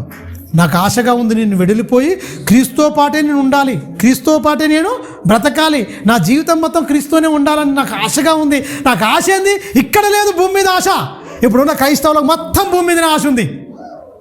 ఏం కొనాలి, ఏం తినాలి, ఏం తాగాలి, ఎలా లగ్జరీగా బతకాలి. భక్తుల జీవితాలను తిరిగేస్తే అర్థం చేసుకుంటే ఎలా బతకాలో మనకు అర్థమవుతుంది. ఆ భక్తుల జీవితాలు ఏంటో మనకు తెలియకపోతే వాళ్ళు ఎలా బతికిరు, ఒక వేసిరండి, ఒక రోడ్ వేసిరు మొత్తం. నన్ను చూడు నాయన. అందుకనే పౌలు గారు అన్నట్టుగా నన్ను చూడు. నేను క్రీస్తుని పోలి నడుచుకున్నా. క్రీస్తుని పోలి నడిచిన ప్రకారం మీరు నన్ను పోలి నడుచుకోండి. క్రీస్తు ఏంటో మీకు తెలియదు కదా. క్రీస్తు ఏంటో ఎలా బతికిండో మీకు తెలియదు కదా. ఆయనతో లేనప్పటికీ క్రీస్తుతో పాటు తినలేదు, క్రీస్తుతో పాటు ఉండలే. క్రీస్తు చనిపోయిన తర్వాత అయినా తిరిగి లేచిన తర్వాత వచ్చిన మహానుభావుడినే ఎవరు? అపోస్తుడైన పౌలు గారు. క్రీస్తుతో పాటు ఉన్నవాడు కాదు, క్రీస్తుతో పాటు తిన్నవాడు కాదు, క్రీస్తును వెంబడించిన వాడు కాదు. మతంలో చాలా ఇది నమ్ముకున్న వాళ్ళను ఉరికి చంపినవాడు, ఇళ్లలో జొచ్చి బయటికి తీసుకొచ్చి చంపినవాడు, చెరసాల్లో వేసినవాడు ఎవరు? క్రీస్తు మార్గములో ఉన్నవారిని అందరినీ ఆయన చెప్తుండు. నాయన నేను ఏదో అనుకున్నా కానీ వద్దు, ఉన్నదంతా పెంటతో సమానంగా ఎంచుకున్న మహానుభావుడు ఈయనే. ఏదైనా వచ్చిందంటే దేవుని ఆశీర్వాదం అంటారు. ఏమి రాకపోతే దరిద్రం. అసలు దేవుని దగ్గర దరిద్రం అనేది ఉండదు. గొప్ప మనలందరినీ ధనవంతులుగా చేయడం, ఆయన దరిద్రుడిగా పుట్టాడు. ఎవడు చెప్పిండు ఏం కథ నీకు అది? అలా అని కూడా అపోస్తులు ఎందుకు దరిద్రుడిగా మారిపోయారు? నీకు కావాల్సింది నీకు కన్వెంట్గా ఉన్నది వాక్యాన్ని మొత్తం అలవర్చుకొని దొంగలు మొత్తం వాక్యాన్ని వక్రీకరించేసి చేస్తుండు. జ్ఞానాన్ని ఇవ్వడానికి జ్ఞానం నీ సంపాదన అంతా ఇచ్చి, నీ ధనం మొత్తం ఇచ్చి దేవుని జ్ఞానాన్ని సంపాదించుకో అన్నడా లేదా? దేవుని జ్ఞానాన్ని సంపాదించుకో. ఈ అన్నిటి సర్వము కలగజేసింది ఏది? దేవుని వాక్యం. అన్నిటికంటే విలువైంది ఏదండి? బంగారం, ఎండి, అన్నిటికీ సాటి రాని సంపదలు ఏదైనా ఉందా భూమి మీద అంటే దేవుని వాక్యం అని చెప్పారు. ఈ వాక్యాన్ని పక్కకు పెట్టి దీన్ని కోరుకుంటాడు వాడు, దీనికి కావాలనుకుంటాడు వాడు. గమనించండి, దీన్ని కావాలనుకుంటే ఎవరు వద్దు, దీన్ని కావాలనుకోరు. వెండి బంగారం కోరదగినది గొప్పది నీ వాక్యమయ్యా అని చెప్పిరు భక్తులు. దాని ప్రకారంగా ఈ మహానుభావుడు ఉండి ఈ రెండిట్లో నేను ఇరుకబడి ఉన్నాను, నేను బతికుంటే నాయన మంచి ఆత్మల భారం కోసమే బతాం, కానీ ఒక ఆశ ఉంది, నీతోనే ఉండాలని ఆశ. ఆ మహానుభావులను నేను కలుసుకోవాలి. మీరు గమనించండి, బాగా అర్థమైపోయింది దేవుని దగ్గరికి వెళ్ళిపోవాలి, విశ్రాంతిలోకి వెళ్ళిపోవాలి. అలిసిపోయింది మొత్తం. అయినప్పుడు ఒకరు ఇస్తే నేను కోరుకునేది ఒకటే, ఇంకో వాక్యం ప్రకటిస్తా, లేకపోతావా తీసుకుంటావా, నేను వచ్చేసి నీ ఉంటా. నేను ప్రియమైన దేవుని పిల్లరా, అందుకనే చూడండి 24 కూడా, ఆయనను నేను నా శరీరము నందు నివసించుట మిమ్మల్ని బట్టి మరీ అవసరమైందంటే అర్థం ఏంటి? ఎందుకు అవసరం? మీరు పరిపూర్ణులుగా భక్తులుగా మారతలేరు. మారాలంటే నేను మాటలతో చెప్పడం కాదు, నేను మీ మధ్య బ్రతికి చూపిస్తానన్న మారుతాను అని నేను చెప్తున్నాడు. మరీ అవసరమైందంటే నేను ఇంతకాలం చెప్పినా కూడా మీరు మార్పు అనేది లేదు. పొరపాటున ఇప్పుడు నేను వెళ్ళిపోయి నేను ఉండాలని ఆశ ఉంది, వెళ్ళిపోతే పరిస్థితి ఏంటి అని మళ్ళీ ఆలోచించి మళ్ళీ అదే ఆయన చెప్పుకుంటుండు. శరీరంలో ఉండుట మరీ అవసరమైంది మిమ్మును బట్టి. నా గురించి నేను బతకడం కాదు, మీ గురించి నేను బతుకుతున్నా. నా గురించి అయితే బతకాలనుకుంటే నాకు బతకాలని ఇష్టం లేదు. బాగా గమనించాలి, నా గురించి నేను బతకాలని నాకు ఇష్టం లేదు. మరీ అవసరమైంది అంటే అర్థం ఏంటి? మిమ్మును సరి చేయడానికి మీ మధ్య ఎలా మాదిరిగా చూపించాలో మాటల్లో కాదు, నా బ్రతుకుల్లో చూపించాలి. అందుకే మరీ అవసరమైంది మిమ్మును బట్టి. నన్ను బట్టి అయితే నేనైతే ప్రభుత్వం వెళ్ళిపోయి అక్కడ ఉండాలని ఆశగా ఉంది. ఆయన ఆశ చెప్తుండు, ప్రభువా నేను నీతో ఉండాలని నాకు ఆశ ఉంది, వెడలిపోయి అన్నాడు. ఏం కోరుకోవాలో తోచుట్లేదు అయ్యా ఈ రెండిట్లలో. మీరు గమనించండి, కోరికల పుట్టగా మారిపోయి ఇది కోరుకుంటూ అది కోరుకుంటూ, మీరు గమనించండి, మనుషులను మొత్తం ఆశలు పెంచేసిరు. మొత్తం ఆశలు చంపే బోధ చేయాలి తప్ప ఆశలు పెంచే బోధ ఏ బోధకుడు చేసినా వాడికి నరకం తప్పదు. క్రీస్తు ఎక్కడ పెంచిండు? ఆశలు పెంచిండా? అపోస్తులు ఆశలు పెంచిరా? ఆశల వలయంలో చిక్కుకున్న వాళ్ళందరూ, ఆశలతో కోరికలతో మగ్గిపోతున్న వాళ్ళందరినీ ఇడిపించడానికి వాళ్ళు ప్రయత్నం చేసిరు. మొత్తం అన్యజనులంటే ఒక్క మాట చెప్పే వరకల్లా మన వాళ్ళు ఏంటంటే చెప్తారు కానీ చేయరు. ఆవిరి వంటి జీవితం అంటారు. ఈ జీవితంలో అన్ని కావాలని కోరుకుంటారు. మీరు గమనించండి, భూమి మీద మనకేం లేదు ఇక్కడే అంటారు, కానీ ఉన్నాయన్నీ ఆస్తులన్నీ కూడబెట్టుకుంటారు. నీ మాటల్లో కానీ నీ బతుకుల్లో కానీ చెప్పే మాటలకు బ్రతుకు ఏమన్నా ఉందా? అక్కడనే అంది ఫెయిల్యూర్ అయిపోతుంది మొత్తము. వాళ్ళకు ఏమి లేవు, అయినా కూడా గొప్పగా ధైర్యంగా దేవుని వాక్యాన్ని 2 సంవత్సరాలు అద్దె ఇంట్లో ఆయనకి ఇల్లే లేదు పాపం. ఆయన చేయాలా అండి? అద్భుతాలు చేయలేదా? చేసిండండి. పౌలు గారు చచ్చిపోయిన సైతం బ్రతికించిండు ఆయన. అంత ఉంటే ఎవడైనా సరే నాకు ఇది ఇయ్యమంటే ఇయ్యడా? ఎంత గొప్పగా ఉన్నాడు ఇంత మాటలు. మీరు గమనించండి, మంచి జ్ఞాని. ఆయన ఉన్న ఆస్తితోనైనా సరే ఏదైనా మందిరం కట్టి గొప్పగా అనుకుంటా మొత్తం పరిచారకుడిగా తిరిగిండా. సంఘాలను నియమించాడు, పరిచారకుడుగా ఉన్నాడు. ఏ ధనం లేదు, ఏవి లేకుండా బతికిండండి పాపం. ఎవరైనా పంపితే తిన్నాడు ఆయన. అంత గొప్పగా ఉన్నవాడు ఎందుకు అదంటే దాన్ని మొత్తం పెట్టతో సమానంగా ఎంచుకున్నాడు. కోరు కష్టాలు కాదు, ఇది ఉంటే నేను ఎక్కడ పోయి ఇది అయిపోతానో, ఇవన్నీ నాకు అవసరం లేదు, అన్నిటి వదిలేసుకుంటూ తెలుసా. కానీ మనం కావాలని కోరుకుంటాం. ఆ భక్తుల జీవితాలకు మనకు తేడా అదే. మనం ఏదాన్ని వదిలం, అన్ని కావాలని కోరుకుంటాం. వాళ్ళు ఏం చేశారు? అన్ని వదిలేసిరు. వాళ్ళకేం తెలుసా? యేసుక్రీస్తు చెప్పిన మాట, ఒక మాట ఉంటుంది, తను తాను రక్షించుకునేవాడు తన ప్రాణం పోగొట్టుకుంటాడు, నా నిమిత్తము సువార్త నిమిత్తం తన ప్రాణాన్ని పోగొట్టుకుంటే తిరిగి నేను ఇస్తా అన్న మాట బాగా అర్థమైంది భక్తులకు. పౌలు గారికి మరీ ఎక్కువ అర్థమైందిగా. పౌలు గారు అయితే అదే చెప్తుండే, ప్రియమైన దేవుని పిల్లరా, మరీ అవసరమైంది అంటుండే. చూడండి 24వ వచనం చూద్దాం. ఆయనను నేను శరీరమందు నిలిచుండుట మిమ్మును బట్టి మరి అవసరమై ఉన్నది. మీరు గమనించండి, అవసరమై ఉన్నది అంటే మిమ్మును బట్టి అవసరమైంది తప్ప నాకు నేను అవసరం. నేను పరిపూర్ణమైన భక్తుడిగా మారిన, నాకు ఏ ఆశలు లేవు, ఏది లేదు. నేను వెళ్ళిపోయినంటే నా ప్రభుత్వం ఉంటా. అంత గొప్పగా ఇప్పుడున్న క్రైస్తవ సమాజం చెప్పగలుగుతుందా ఈ మాట? ఆయనకొక్కరికే కాదు, క్రైస్తవులుగా నమ్ముకున్న ప్రతి ఒక్కరికి ఈ మాట వర్తిస్తుంది. వాళ్ళు వెళ్ళిపోయారండి, వాళ్ళ పని పూర్తి చేసుకుని వెళ్ళిపోయారు, గొప్పగా వెళ్ళిపోయారు వాళ్ళు. మనం ఉన్నాం. ఈ మాట చెప్పగలమా? ధైర్యంతో ఈ మాట చెప్పగలమా? ఈ మాటలైనప్పుడు ఈ మాటలు చెప్పలేని మనము పరలోకం వెళ్ళగలుగుతామా? ఏ క్షణమో క్రీస్తు రాకడ మనకు తెలియదు. ఆయన రాకడ సమయాలు మొత్తం చూస్తూనే ఉన్నాం. యుద్ధాలు, చంపుకోవడాలు, నరుక్కోవడాలు, వ్యభిచారులు, రకరకాలుగా మారిపోయిన ప్రపంచం మొత్తం భ్రష్టు పట్టిపోయింది. 2025లో ఏం సంతోషించారండి? ఎంత వేదన, ఎంత బాధ అనుభవించారు. కరోనా వచ్చి దెబ్బతీసి ఇంతమంది లక్షల మంది చచ్చిపోయినా కూడా మనిషికి బుద్ధి రాలేదంటే ఇంక ఎప్పుడు మారుతాడు? లక్షల మంది పిట్టల్లాగా రాలిపోయినా మీరు గమనించండి. తల్లి జాడ పిల్లలు లేకున్నా, పిల్ల జాడ తల్లి లేకున్నా, వాళ్ళని తండ్రి సొంతలు చచ్చినా కూడా వాళ్ళని ముట్టుకునే పరిస్థితి కూడా లేదు. సరైన పద్ధతిలో సమాజం కూడా లేదు. కుక్కలు గంగ చచ్చిపోతే అక్కడ తీసుకుపోయి బొందలు తోడి పెట్టేస్తే, ఒకసారి మా ఊళ్ళో కుక్కలు ఎక్కువైనాయి, బాగా కుక్కలు ఎక్కువైనాయి. కుక్కల మందు పెట్టిరు మటన్లో మొత్తం, అది మందు చేసేసి ఇస్తే దీన్ని చచ్చిపోయినాయి మొత్తం.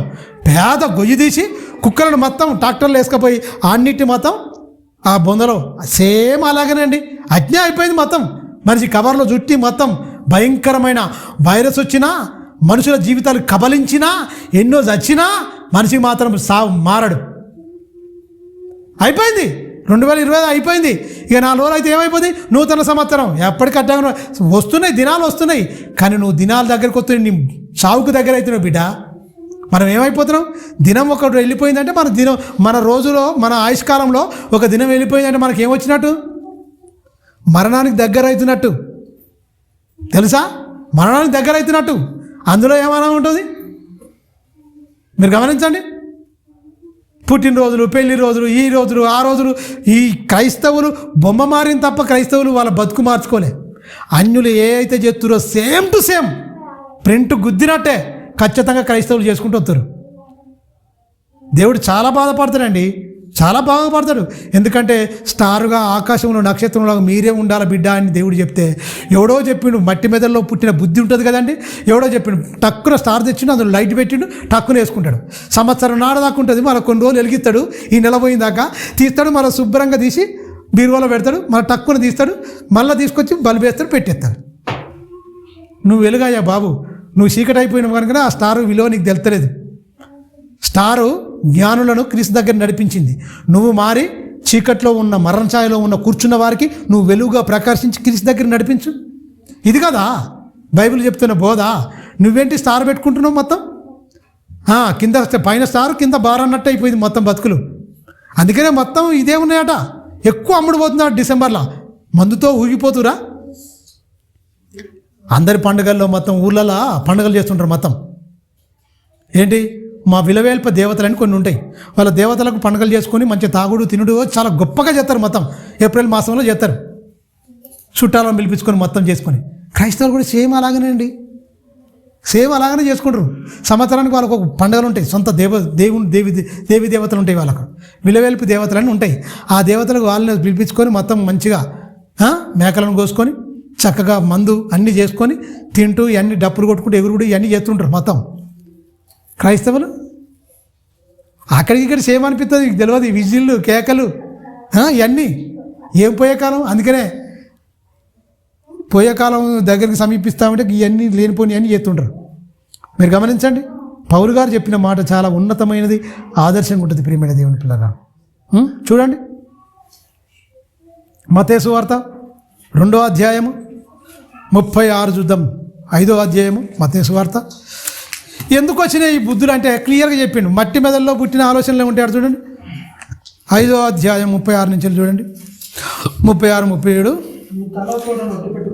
చూడండి. నీ తలతోడని ఒట్టి పెట్టుకొనవద్దు, నీ ఒక వెంట్రుకనైనను తెలుపు కానీ నలుపు కానీ చేయవద్దు. ఒట్లు పెట్టుకుంటారు మనలు. అబ్బతోడు, అమ్మతోడు, ఈ తోడు, ఆ తోడు అన్నీ చెప్తా ఉంటారు. నీ మాట అవునంటే అవును, కాదంటే కాదని ఉండాలి. వీటికి మించినది ఏమిటట? దుష్టు నుంచి పుట్టినాయి ఆచారాలని, దుష్టు నుంచి పుట్టినాయి ఆచారాలు, వ్యవహారాలు మొత్తం దుష్టు నుంచి పుట్టినాయి. అంటే దుష్టుడు ఆలోచించాడు, ఇది చేస్తే బాగుంటుందిగా, అది చేస్తే బాగుంటుందిగా. ఇవన్నీ ఆలోచనలు. దుష్టు నుంచి పుట్టిన ఆలోచనలకు విలువనిచ్చారు తప్ప దేవుని నుంచి వచ్చే ఆజ్ఞలకు మాత్రం విలువనియ్యాలి. దుష్టు నుంచి పుట్టే ఆలోచనలకు విలువనిచ్చారు. దాన్ని ఎవ్వరు తీసేయలేడు. ఇప్పుడు తెలుసా, ప్రపంచవ్యాప్తం అల్లుకపోయింది. దీని గురించి ఒకరు మనం చెప్పినాం అనుకో గట్టిగా, ఈ మనలో పిచ్చోళ్ళు లాగా చూస్తారు. ఇలా బొత్తిగా ఏం తెలియదు బైబిల్, ఇలా బొత్తిగా ఏం తెలియదు. ఆనందించాలంటే వాక్యంలో ఆనందించు. వాక్యం దేవునితో ఉన్న ఆనందం నీకు ఉండాలి తప్ప లోకంతో ఆనందం ఎందుకు నీకు? ఏ ఆనందం కోరుకుంటాండి? లోకంతో మేము చేసుకుంటాం, లోకం ఆనందిస్తుంది, మేము ఆనందిస్తాం. మీరు గమనించండి, నువ్వు ఎంత చెప్పినా కూడా ఇది ఉండదుగా. ఇది మొత్తం ఏంటి, స్టేట్ మొత్తం ఫెస్టివల్గా మారి ప్రపంచవ్యాప్తంగా మారిపోయింది. స్టేటే కాదు, రాష్ట్రాలు, దేశాలు మొత్తం గొప్పగా చేసుకునే పండగలాగా మార్చేసిరండి. ఒక్క మట్టి మెదడులో నుంచి పుట్టిన దానికి, ఒక మనిషిలో నుంచి పుట్టింది, వాడు తీసుకొచ్చి మొత్తం దీన్ని పెట్టేసిండు. తెలుసా, వాడు తీసుకొచ్చి పెట్టిందే. అబ్బా ఎంత మంచిగా జరుపుకుంటారు. ఆనందం అంటే సంతోషం కదా మనుషులకు. మీరు గమనించండి, అన్ని పాపాన్ని విడిచి మొత్తం చేసుకుంటే ఎంత గొప్పగా. అసలు ఎప్పుడు చేయాలరికైనా పండగగా గొప్పగా ఎప్పుడు చేయాలరికైనా? గుడ్ ఫ్రైడే, క్రీస్తు తిరిగి లేస్తారు కదా, పునరుత్థాన దినమున, అప్పుడు చేయాలి. అసలు యేసుక్రీస్తు ఎందుకు ప్రాణం పెట్టాడు? చచ్చిపోయిన వాడు అందరూ సమాధిలో ఉన్నారు. తిరిగి లేచింది ఏకైక వ్యక్తి, శక్తి, దేవుని కుమారుడు క్రీస్తు మాత్రమే లేచాడు. ఆయన ద్వారానే పరలోకం, ఆయన ద్వారానే మరణాన్ని నువ్వు జయించాలి. నిరంతరం నువ్వు బతకాలని ఆశ ఉందా? క్రీస్తుని నమ్మడించు. నిరంతరం నువ్వు బతకాలని ఆశ ఉందా? ఆ బూతులు మాట్లాడుకో, ఆ తాగుడు మానుకో, వ్యభిచారం మానుకో, రా క్రీస్తు దగ్గరికి. ఆయన మతబోధకుడు కాదు, పరలోకాన్ని చేర్చే వ్యక్తి ఆయనే. నీ మనసు మార్చుకోవాలి, మతాన్ని కాదు మార్చుకునేది. మతం అనేది బోధించలేదు. నీ మార్గం, నీ మనసు, నీ బ్రతుకు, నీ ఆలోచన మార్చుకో అని చెప్పేది. ఉన్నతంగా అధ్యాయాలు గొప్పగా పండుగ, దీని గురించి కాదు, దాని గురించి. ప్రియమైన దేవుని పిల్లరా, చూద్దాం. అందుకని చూడండి ఏమంటున్నాడు, నీ మాట అవునంటే అవును, కాదంటే కాదని ఉండవలను.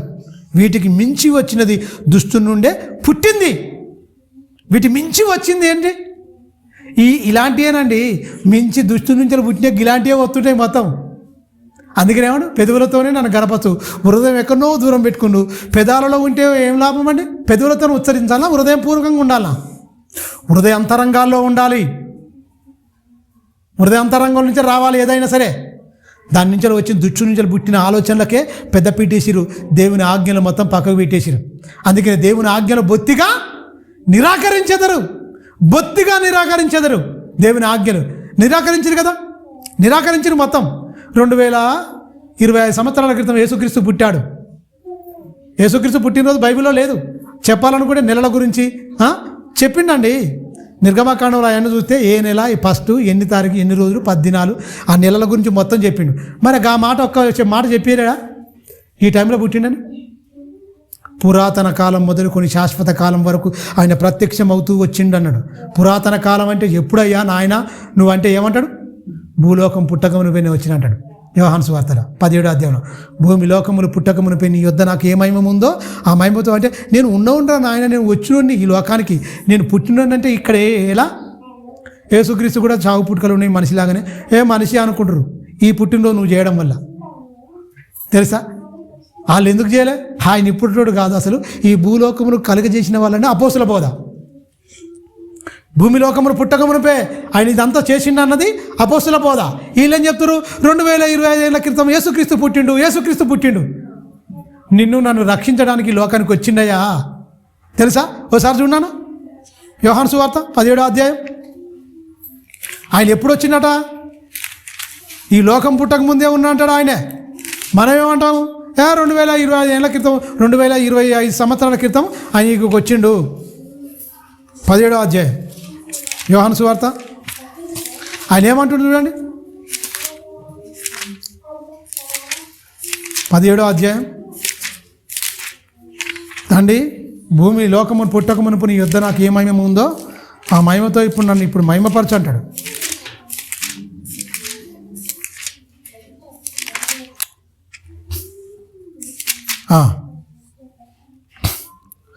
ఆరో వచనం, లోకము నుండి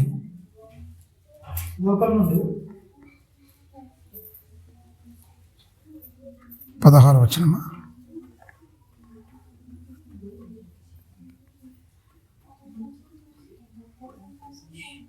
యేసుక్రీస్తు గురించి చెప్తుండు. 17వ వచనం చదువుదాం. 17వ వచనం, వాక్యమందు వారిని ప్రతిష్ఠ చేయము, నీ వాక్యమే సత్యము, నీవు నన్ను లోకములోనికి పంపిన ప్రకారము నేను వారిని లోకంలోనికి పంపుచున్నాను. వారిని సత్యమందు ప్రతిష్ఠ చేయుము, చేయబడినట్లు వారి కొరకు నేను ప్రశ్నించుకొని ఉన్నాను అని చెప్తూ కింది వచనం చూడండి ఏమంటున్నాడు. 20వ వచనం, మరియు నీవు నన్ను పంపితివని లోకము నమ్మునట్లు తండ్రి నాయందు నీవును నీయందు నేనును ఉన్నలాగున వారును మన యందు ఏకమై ఉండవలనని వారి కొరకు మాత్రమే నేను వారిని లోకంలో తీసుకుపోవాలని ప్రార్థించటం లేదు కానీ వారి వాక్యం వలన ఏకమై ఉండవలనని ప్రార్థించుచున్నాను. మొదటి వచనం చూడండి ఒకసారి. యేసు ఈ మాటలు చెప్పి ఆకాశం వైపు కనులెత్తి చూసి, తండ్రి నా గడియ వచ్చి ఉన్నది, నీ కుమారుని మహిమపరిచినట్లు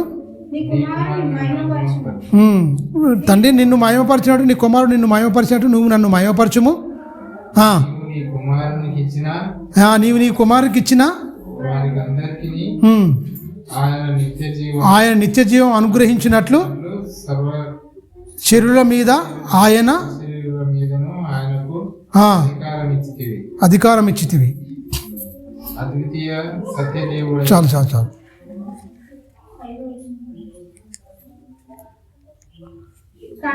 ఈ 5వ వచనంలో ఏమన్నది, తండ్రి లోకము పుట్టక మునుపు నీ యొద్ద నాకు ఏ మహిమ ఉన్నదో ఆ మహిమతో నన్ను ఇప్పుడు మహిమపరచుము అంటున్నాడు.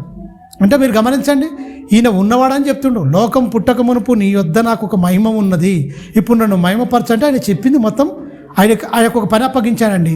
క్రీస్తు ఈ లోకానికి ఎందుకు వచ్చాడు? ఆచారాలను పక్కకు పెట్టి ఆజ్ఞలు పాటింపజేసి మనుషులందరినీ మారుమనసు పాపక్షమాపణ కలగజేసి, మారుమనసు వచ్చిందంటే ఏమైపోద్ది? పాపక్షమాపణ కలుగుతుంది. ఫస్ట్ ఏం కావాలి? మారు మనసు, తర్వాత పాపక్షమాపణ, తర్వాత వచ్చేదేంటి? నిత్య జీవం. ఆ నిత్య జీవం వచ్చేటట్టుగా వాళ్ళు గ్రహిస్తారు మొత్తం. అందుకని మనిషికి పోవాల్సింది ఏంటి? మారు మనసు రావాలి. మారు మనసు వచ్చిన వారికి పాపక్షమాపణ, మారు మనసు లేని వారికి పాపక్షమాపణ దొరకదు. గమనించారా? మారు మనసు పాపక్షమాపణ ప్రకటింపబడుతుందంటే 24వ అధ్యాయంలో లూకాసు వార్తల. మారు మనసు పాపక్షమాపణ. ఫస్ట్ ఏమన్నాడు? మారు మనసు. మార్పు పొందిన మనకు ఈ మాటలు విన్న వెంటనే అన్యులు ఏం చేశారు? సంతోషించారు, విన్నారు, మారిపోయారు, ఎమ్మటే సంతోషించారు, దేవుని వాక్యాన్ని మహిమపరిచిరు, దేవుని వాక్యాన్ని ఏం చేశారు? మహిమపరిచిరు, విశ్వసించిరు, సంతోషించిరు. అంతేనా? మీరు గమనించండి, ఇక్కడ కూడా 5వ వచనంలో అదే చెప్తుండే, తండ్రి లోకం పుట్టక మునుపు నీ యొద్ద నాకు ఏ మహిమ ఉండేనో ఆ మహిమతో నన్ను ఇప్పుడు నీ యొద్ద మహిమపరచుము అని చెప్తున్నాడు. లోకము నుండి నీవు నాకు అనుగ్రహించిన, అంటే ఇక శిష్యుల గురించిగా నామం గురించి చెప్తుండు. మొత్తం మనుషులను ప్రత్యేకపరచుకుంటూ 12 మందిని వాళ్ళకి ఇచ్చాడు, ఒకడు పోయిండు. దాని గురించి ఆ మనసు కూడా ఎలా ఉంటుందని తెరవబడ్డది. క్రీస్తుకు కలిగిన మనసే వీళ్ళు కలిగి ఉన్నది, లోకం నుంచి నేను సపరేట్ చేసుకున్నాను. మొత్తం ఇక్కడ సంగతులు చెప్తుంటాడు. ఎప్పుడు ఉండండి? లోకం పుట్టక మునుపు. అంటే యేసుక్రీస్తు ఎప్పటి నుంచి ఉన్నాడు? ఎప్పుడో ఉన్నాడు. ఈ లోకానికి ఒక పని మీద వచ్చిండు, పని మీద ఒక కార్యం మీద వచ్చిండు, దాన్ని ముగించుకొని మళ్ళీ తిరిగి వెళ్ళిపోయిండు. తెలుసా? అందుకని ఆయన వచ్చిన రాకట్లేదంటే ఈ లోకమే స్థిరమని, ఈ లోకమే మొత్తం శాశ్వతమని భ్రమపడి బ్రతుకుతున్న మనుషులకు ఈ లోకం కాదు, ఈ లోకం అశాశ్వతం, మరో లోకం ఉంది. ఈ లోకంలో మంచి స్వస్థ బుద్ధి కలిగి ఉండాలి, సుబుద్ధి కలిగి ఉండాలి, మంచి మనసు కలిగి ఉండాలి, ప్రేమ ఉండాలి, జాలి ఉండాలి, కరుణ ఉండాలి. అందు గురించే మీరు ఇలా బతకాలి. ఆ లోకం పొందాలంటే ఈ సద్గుణాలు, నాలో ఉన్న సద్గుణాలు మీలోకి వచ్చి నాలాగా బ్రతికి నన్ను పోలి జీవిస్తే తప్ప నేనున్న లోకం మీరు రారు అని ఖచ్చితంగా ఆయన బతికిన దినాలలో 3.5 సువార్త పరిచర్యలో 3.5 సంవత్సరాలు సేవ చేసిన ఆయన. 33 సంవత్సరాలు ఆయన భూమి మీద ఉన్న 3 సంవత్సరాలు ఆయన సేవా పరిచర్యలో బ్రతికి చూపించాడు. 30 ఏళ్ళు తల్లిదండ్రుల దగ్గరనే ఉన్నాడు. 3.5 సంవత్సరాలు ఆయన సేవా పరిచర్యలో బయలుదేరింది మొత్తం. ఏ ఒక్కడు తప్పట్టుకో, తనలాగా బతకాలి, తన్ను పోలి జీవించాలన్నది తండ్రి ఆశ అయితే కుమారుడుగా మనం నెరవేర్చింది యేసుక్రీస్తే. ఒక వచనం చూసుకొని ముగించుకుందాం. హోషేయ గ్రంథము 14వ అధ్యాయము, హోషేయ 14వ అధ్యాయం 9వ వచనం చూడండి. హోషేయ గ్రంథము దానియేలు పంటే ఉంటుంది చూడండి. హోషేయ గ్రంథము 14వ అధ్యాయం 9వ వచనం నుండి 9వ వచనం. ఈ సంగతులు అంటే ఎవరికి తెలుస్తాయో చూడండి, ఎవరికి అర్థమవుతుందో చూడండి.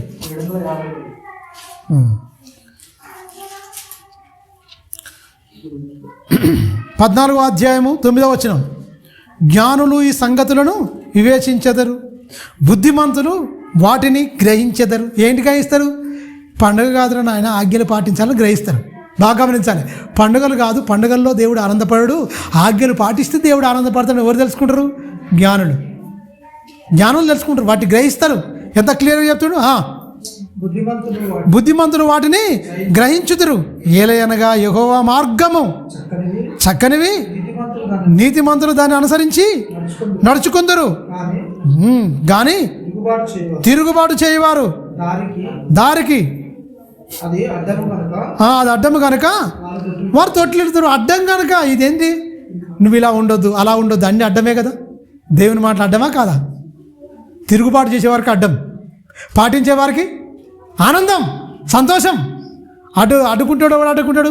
బైబిల్లో ఎన్నో ఉంటాయి బ్రదర్, బైబిల్లో ఎన్నో ఉంటాయి. ఇవన్నీ మనం చేస్తామా అనే వాళ్ళందరూ ఇల్లు తొట్టిల్లుతో పడిపోతారు. అడ్డుబండ, అడ్డురాయి, ఆ బండ వచ్చి నీ మీద పడితే తునకలు అని చెప్తాడు. మత్తయి సువార్త 21వ అధ్యాయం 44 నుంచి చూస్తే తునకలు, ఆ బండ ఎవరి మీద అయితే పడితే నలిపేస్తాడని చెప్తాడు. ఇదేమంటుడు? అడ్డుబండగా అయిపోద్ది. ఆయన మార్గంలో ఎంత మంచిగా చెప్తుండు హోషేయ గారు. ఆయన మొత్తుకోవాలి, ఇదే పాపం. వ్యభిచారం చేస్తున్న స్త్రీని తీసుకొచ్చుకొని పెళ్లి చేసుకో, వాళ్ళకి పిల్లలం గాను, వాళ్ళకు సూచనగా, వాళ్ళు ఎదుర్కోబోయే పరిస్థితులకు సూచనగా నిన్ను నియమించినాయా అంటాడు. ఆయన యోసేయ జీవితంలో, ఆయన బ్రతుకులో ఆయన ఇష్టం అంటే ఏం లేదు, దేవుని ఇష్టాన్నే కొనసాగింది. ఎజ్కేల్ గ్రంథంలో తనకు ఆయన ఇష్టం అంటే ఏం లేదు, దేవుని ఇష్టమే నెరవేర్చుకుంటూ వెళ్ళిపోయాడు. ఇర్మియా గారి జీవితంలో తనకు ఇష్టం అంటే ఏం లేదు, దేవుని చిత్తమే అలా బ్రతుకుల్లో జరిగిపోయింది. అందరి బ్రతుకుల్లో దేవుని చిత్తాన్ని జరిగింది. ఇప్పుడు మన బ్రతుకుల్లో మన చిత్తము ఉనికిలోకి వచ్చింది. దేవుని చిత్తాన్ని పూర్తిగా ఏం చేసినాం మనం? ప్రక్కకు పెట్టినామని చెప్పొచ్చు. గట్టిగా చెప్పాలంటే సమాధి చేసినామని చెప్పొచ్చు. మన ఇష్టం అనేది ఉనికిలోకి వచ్చింది. దేవుని ఇష్టం అనేది ఎక్కడికి వెళ్ళిపోయింది? పక్కకి వెళ్ళిపోయింది. తిరుగుబాటు ఇది చెప్తుంటారా? ఎన్నో ఉంటాయి, అవసరం లేదు మనకు, మేము గిట్నే ఉంటాం. మీరు గమనించండి, మనం చేస్తున్న ప్రతి తప్పుకు ఎన్నో ఒక దగ్గర అర్థం కాక అపార్థం చేసుకుని వాక్యాన్ని అడ్డు పెట్టుకొని బతికే దొంగలు అనేకులు ఉన్నారు. అది విశ్వాసుల్లో ఉన్నారు, దొంగ పాస్టర్లో కూడా ఉన్నారు. తెలుసా? అందరిలో ఉన్నారు. మీరు గమనించండి ప్రియమైన దేవుని పిల్లరా. అందుకనే చూడండి ఎంత మంచి మాట చెప్తున్నాడు. మళ్ళీ చదువుకుందాం. జ్ఞానులు ఈ సంగతులు వివేచించుదురు, బుద్ధిమంతులు వాటిని గ్రహించుదురు. ఎలయనగా యెహోవా మార్గము చక్కనివి, నీతిమంతులు దాన్ని అనుసరించుదురు. అనుసరించి ఏం చేస్తారు? నడుచుకుందరు. అనుసరించి నడుచుకుంటారు. కానీ తిరుగుబాటు చేసేవారు అంటే నమ్మినోళ్ళే తిరుగుబాటు చేస్తారా? నమ్మినోళ్ళే తిరుగుబాటు చేస్తారు. నమ్మినోళ్ళే దారి తొలగిపోతారు. నమ్మనోడి గురించి కాదు, నమ్మినోళ్ళే తిరుగుబాటు చేస్తాడు. నమ్మనోడి గురించి కాదు ఈ మాట చెప్పేది. నమ్మిన వాళ్ళే, దేవుడు అని పాటలు పాడిన వాళ్ళే బ్రతుకు మార్చుకోక ఇవన్నీ చేసే వాళ్ళ గురించి చెప్తున్న మతం. తిరుగుబాటు చేసేవారు దాన్ని చేసేవారికి దారి అడ్డు కనుక వారు తొట్టిల్లుదురు. తిరుగుబాటు చేసేవారికి ఏంటి? ఈ మాటలన్నీ అడ్డొస్తాయి. వద్దాయా ఈ బూతులాడొద్దు, ఈ మాట అడ్డు. నువ్వు అవునంటే అవును, కాదంటే కాదు.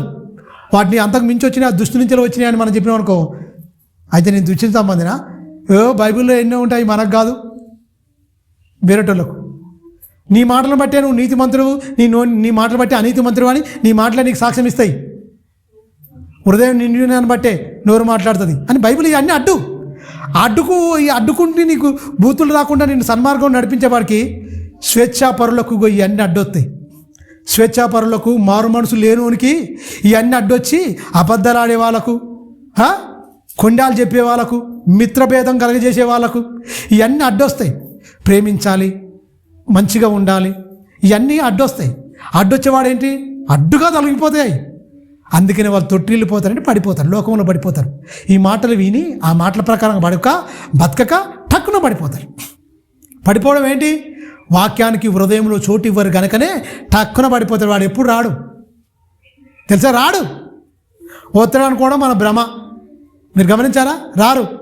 ఆ ఈటి బుద్ధిమంతులు, జ్ఞానులు చక్కగా వాటిని గ్రహించి ఆయన మార్గం, చక్కని మార్గంలో నడుచుకుంటారండి. తిరుగుబాటుదారులు నడవలేరు. అవసరం అనుకో 10 మందిని జడగొడతారు కానీ ఏ ఒక్కరిని కూడా రక్షించరు. కానీ ఈ అనీతి మంతులకు, ఈ విశ్వాస భ్రష్టులకు ఏం దొరికినా 10 మందిని మంచోళ్ళని జరుపుకుంటూ వస్తారు. వీడు ఒక్కడిని నిలబెట్టాడు. ఎందుకంటే వీడు నిలబడ్డోని వీడు ఓర్వాడు. గమనించారా, వీడు నీతిమంతుడిగా ఉండడు. నీతిమంతుడిగా ఉన్నోని ఓర్వాడు. వారి మీద అబండాలు, నిందలు అవన్నీ ఎత్తుంటారు. ఎందుకు? అందుకని ఒక మాట చెప్తారు కదా సామెత, ఒక బర్రె బురదలో బండి అన్ని బర్రెలకు రుద్దుకుంటూ పోయినట్టు వీడు పాపంలో ఉంటాడు. ఇక మంచోని కూడా వాడు కూడా పాపే. మనుషులందరూ పాపులే అని చెప్పి కూడా పోతారు మాటలన్నీ. అందుకనే దాన్ని ఒక భయంకరమైన ఒక బుద్ధి చెప్పిండు. కడగబడిన పంది పొయ్యి బురదలో దొరికినట్టు, కుక్క తింటుంది, టకా తింటుంది, పోయి తర్వాత మళ్ళీ వాంతి చేసుకుంటుంది, తర్వాత మళ్ళీ తింటుంది. కుక్క బుద్ధిరా మీద అన్నాడు, పంది లాంటి బుద్ధి ఉన్నది అన్నాడు, మారని వాళ్ళకు అన్నాడు. మీరు గమనించండి. అందువల్ల పండుగలో కాదండి ప్రాముఖ్యత, మన బ్రతుకులో ఉండాలి. మన జీవితంలో వెలుగు వచ్చింది, నువ్వు వెలుగులు పెట్టుకోవడం కాదు, నీ బతుకుల్లో వెలుగులు ఉండాలి. చీకటి అయిపోయిన మన బ్రతుకుల్లో క్రీస్తు అనే వెలుగు, ఈ లోకానికి వెలుగు అన్నాడు, నీలోనికి వచ్చిండు.